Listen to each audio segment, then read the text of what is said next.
Over the weekend, security staff at USAID tried to block Trump administration minions from taking control of sensitive computer systems at that agency, including classified information. Top security officials at the agency reportedly refused to hand over that access, refused to allow that access until they themselves were removed from their offices. By setting up that flare, those security officials at USAID, among other things, let people know what was happening. And that, among other things, led to people turning up this weekend at the White House Office of Personnel Management and at USAID itself overnight last night to try to basically defend that agency, to try to watch what was happening there. That led to this demonstration and impromptu press conference by Democratic senators and members of Congress, who, among other things, demanded access to the building themselves as some random Homeland Security police force tried to bar them from doing it. But Democrats turned up. They took the fight today to the doorstep of USAID. USAID is America's main agency for delivering humanitarian aid around the world. The Trump administration is shutting it down despite having no legal authority to do so. Among the ways that Democrats are responding, Hawaii Democratic Senator Brian Schatz announced today that he's putting a hold on every one of Trump's nominees to the State Department. Democrats can't stop the confirmation, but Schatz is essentially saying he'll make those confirmations as slow and as difficult as possible. No more unanimous consent. No one gets waved through. Senator Schatz saying, quote, Trump and Musk cannot just wish USAID away with the stroke of a pen. This self-inflicted chaos of epic proportions will have dangerous consequences all around the world. I should note that the activist group Indivisible is calling on U.S. senators to use this kind of leverage with all of Trump's nominees in every department and at every level. But this hold by Senator Schatz on State Department nominees is at least a step in that direction. Also turning up today at USAID headquarters was Democratic Senator Andy Kim of New Jersey. He started his government career with USAID. This morning, he showed up to ask just what the heck is going on. By midday, there was a whole bunch of other Democratic lawmakers gathered outside to demand that the agency be reopened. One of them, Congressman Jamie Raskin, is going to join us here live in just a moment. Beyond Washington, some Democratic governors are also leading the pushback. In Illinois, Governor J.B. Pritzker has announced he's banning all January 6th offenders from taking any job in the state of with the state of Illinois. Never mind the pardons from the White House. Pritzker's using his power as governor to do that. In the Senate, in the House, and governor's offices, we are starting to see some elected Democrats take action, taking a stand against what Trump is trying to do, figuring out how to block it as best they can. As that effort is shaping up among Democratic elected officials, the Democratic Party now has a new leader, somebody who you might not have heard of before this weekend. His name is Ken Martin. This weekend, he was elected as the new chair of the DNC. He won that position in part because of his track record advancing the Democratic Party's interest in Minnesota politics. He started his career as an intern for the late progressive firebrand Senator Paul Wellstone. He worked his way up to becoming head of the Democratic Party in Minnesota, the Democratic Farm Labor Party.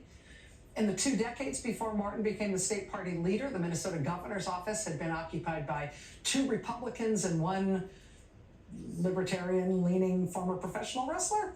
But in the 14 years since Martin took over as state party chair, not only have Minnesota Dems won every governor's race, they've also won every statewide race, period. After winning the race this weekend for DNC chair, Ken Martin declared a new day for the Democratic Party nationwide. He said, quote, Trump, the Republican Party, this is a new DNC. We are not going to sit back and not take you on when you fail the American people. Joining us now is Ken Martin. He is the newly elected chairman of the Democratic National Committee. Mr. Martin, congratulations. Thanks very much for joining us tonight. Thank you for having me, Rachel. I'm glad to be on. What should Americans know about you who don't know about your record or have just heard me describe your record in Minnesota? Might have been aware that there was a fight for Democratic Party chairman, but aren't sure what to expect now that you have emerged victorious from that closely fought contest. Well, look, I mean, first, you mentioned our track record of success in Minnesota. It's not just winning elections for winning's sake, right? We've been able to deliver on the promises that we made to working people throughout our state, and that's the same lens I want to bring to this work here. There's so many people that have struggled throughout this country over the last several years who are feeling forgotten, left behind, feeling like our party's not fighting for them anymore. And so what we need to do in this moment, when the stakes are so high, right, is to stand up and fight back. Give people a sense that we're willing to advocate for their best lives and to make sure that we're doing everything we can to build for better days to come for not only Americans but for this world. Frankly, there's a lot at stake right now, and Americans are relying on our party right now to stand up to the excesses and extremes of the Trump administration right now. I know that there's, among sort of Democratic Party professionals, there is an imperative to focus on 2026, frankly, to focus on the next big national elections. We'll have important elections in a number of states in 2025 in the meantime. And I know that your job is to get Democrats elected and try to win back the House and the Senate, to set up the Democrats to win back the White House. I get that. In the very short term, though, in this first 100 days of the Trump administration, we are seeing something more radical being done to the U.S. government than anything in a century. And I think there's a lot of feeling among Democrats nationwide. Yeah, we want to win the next elections, but Democrats also need to do something effective right now in opposition. What do you think Democrats can do right now in opposition to try to mitigate some of the harm that's being caused as they dismantle the federal government and to get on offense? Well, you saw that earlier today with what the senators and congressional members were doing and resisting what we saw with the USAID. It's important right now, when the stakes are as high as they are, that we are fighting back and we're resisting the excesses and extremes of this Trump administration. It's really critical that folks throughout this country see that we're willing to fight for them in this moment. And, you know, I think for the Democratic Party, these first 100 days, we have to do a few things. One is we have to stand up the war room, which is to make sure that we are stamping out the misinformation and disinformation campaign of the Republican Party, and that we are also at the same time defining ourselves, right? I remember in 2016, someone saying that the Republicans are shameless, but the Democrats are spineless. And so it's important for folks to know that we have a spine. We're not dead as a party. We're still alive and kicking, and we're going to fight for our values, and we're going to fight for American values. At this time, when people are seeing what Donald Trump and the Republicans are doing at this time, look, you know, it's only been two weeks now, and Elon Musk has already shown us that he's the worst president that this country has already had. I mean, look, at the end of the day, we've got to do a job of showing that this cabinet, which is the wealthiest cabinet ever in American history, worth $460 billion, right? Not just the top 1%, but the top 100th of 1% now has control of the federal government. And if you think that they give a damn about working people in this country, that they're actually going to make a difference in people's lives, help people who are struggling right now to afford their lives. Look, you know, we saw 2 weeks ago the 4 richest men in the world surrounded by this billionaire cabinet who now control the government. You know, it's just a shame what they're going to do to this country, and they're going to profit off the backs of hardworking men and women in this country. We see what they're doing to damage this world and, of course, this country right now, and it's up to us to stand up and fight back. When you said you're going to stand up a war room, what do you mean by that?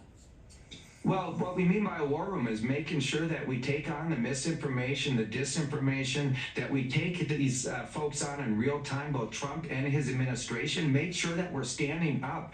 And we don't have to win every single battle, but we do need to win the war. And what I mean by that is we have to give people a sense of who they are. And this is really a question of which side are they on? Which side are we on, right? And the contrast is very clear. The Trump administration and his billionaire cabinet is on the side of the robber barons, this current crop of robber barons which are trying to profit off the backs of hardworking men and women in this country. I know whose sides I'm on. I know whose side the Democratic Party is on. And we're on the side of hardworking men and women who just want the country to not forget about them, to make sure that we are centering their lives and focusing again on making the American dream real for all Americans. You know, this group of people that now control this government are doing everything they can to set this up so that rich people and corporations in this company can make as much money as they can off of the backs of hardworking men and women in this country. We got to push back. The war room isn't just about going on the offense against Donald Trump. It's also defining who we are as a party, giving people a sense in this country again that the Democratic Party is their party. We haven't forgotten about them. We're going to continue to stand up and make sure that they get their shake at the American dream. Ken Martin, newly elected chairman of the Democratic National Committee. It's going to be trial by fire in terms of the fight for this country right now, the fight in Washington and around the country, leading towards those elections in 2026 when Democrats are going to have to prove themselves. Your leadership's going to be crucial. Thanks for talking with us for your first interview since being elected chairman. Appreciate it. Thank you so much, Rachel. All right, much more news ahead. Stay with us.